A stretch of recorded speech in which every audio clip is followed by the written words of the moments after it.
Series. Michael Clark reporting to you for the road trip from the land of the Lotus. We're in Nanaimo, British Columbia, and we have just finished up a very exciting day for the Kia Optima Hybrid. Joining me now is Public Relations Manager Patrick St. Pierre. Thank you for being on the road trip.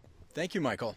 So, the idea, of course, of having the Optima Hybrid is one that, well, have to admit, we kind of expected, especially from what we've seen at another camp, which has some relations, and of course being Sonata Hybrid. But the technology, although similar, is actually being, of course, put into a very different vehicle. So let's get into how the Optima Hybrid is going to fit in respect to the current naturally aspirated units as well as the turbo. Well, I think, and those are very good points that you're bringing up, Michael. I think Kia, it is very exciting because it is our first entry into the hybrid market.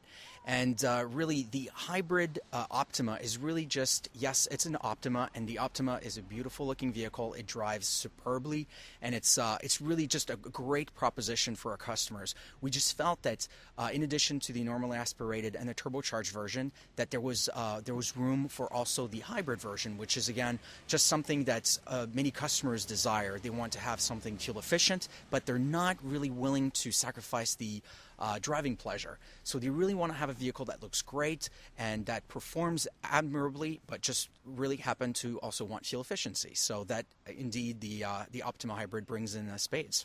Well, that's the one thing that we've been concerned about on the road trip, as well as automotive journalists have voiced in general, that there is this stigma that seems to be attached to, of course, certain hybrid products out there, that the last thing that you're going to be getting is driving fun. Yes, there is a big stigma, indeed, and I think that's really why the engineers really tuned the Optima Hybrid to really retain the Optima driving pleasure, really all the qualities, the intrinsic qualities of the Optima, and really represent that in a package again that happens to be a hybrid, and really try to target that person that really doesn't want to have that compromise.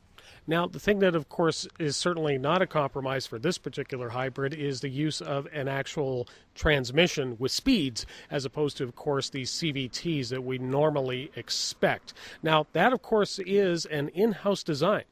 Yes, it is indeed, and indeed that automatic transmission makes really a huge difference as far as the driving feel of the vehicle. We really have, we have a vehicle that actually has shifts, and you really get a really good feel for the powertrain, and it just really brings just a driving dynamic, which is not necessarily present in a vehicle that has a CVT, which tends to really, really not having gears. A lot of people just feel like there's really a lack of dimension with the driving.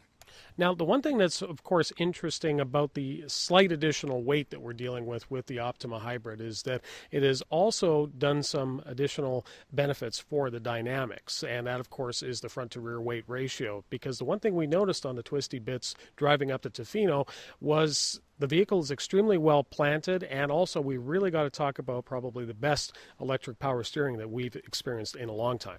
Well, that's great, and I'm glad you noticed that. We're very, very proud of the just the quality of the steering feel, because yes, it's an electric steering, but there are definite advantages. One of them being fuel efficiency, and really the technology that's in the Optima is impressive. And yes, the battery pack, it is lighter than the equivalent, for example, at Ford or at Toyota, being lithium polymer, and so it's not as dense and it's not as heavy, and yet has more power. And yes, indeed, because it's placed in the trunk of the car low to the ground, it really does help with the driving dynamics.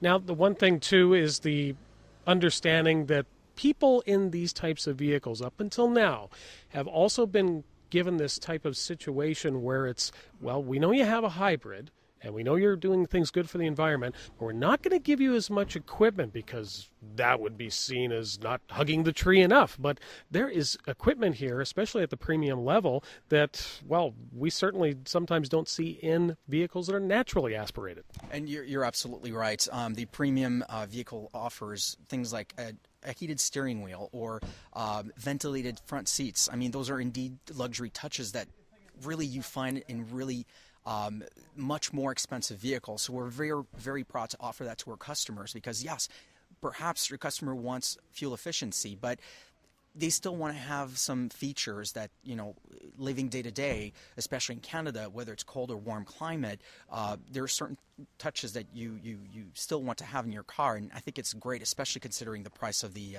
Optima Hybrid. Now, the one thing that we didn't actually get to touch today, but we're going to be seeing happening on future Kia vehicles, as well as, of course, Optima, is the UVO entertainment system. And I think a big news piece here is that you don't have to talk like a robot anymore to it.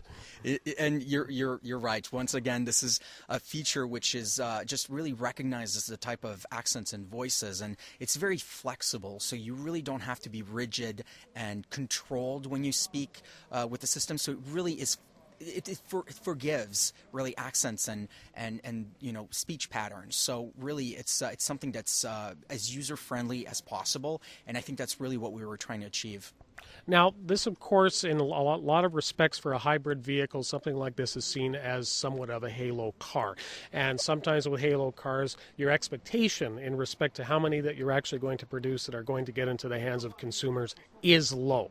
But because of the pricing that has been put into place here, starting at just under $31,000, and when we consider, of course, how expensive, of course, other Kia Optima products such as the SX can be, do you think we're going to actually see an interesting shift in regards to the face of the hybrid buyer?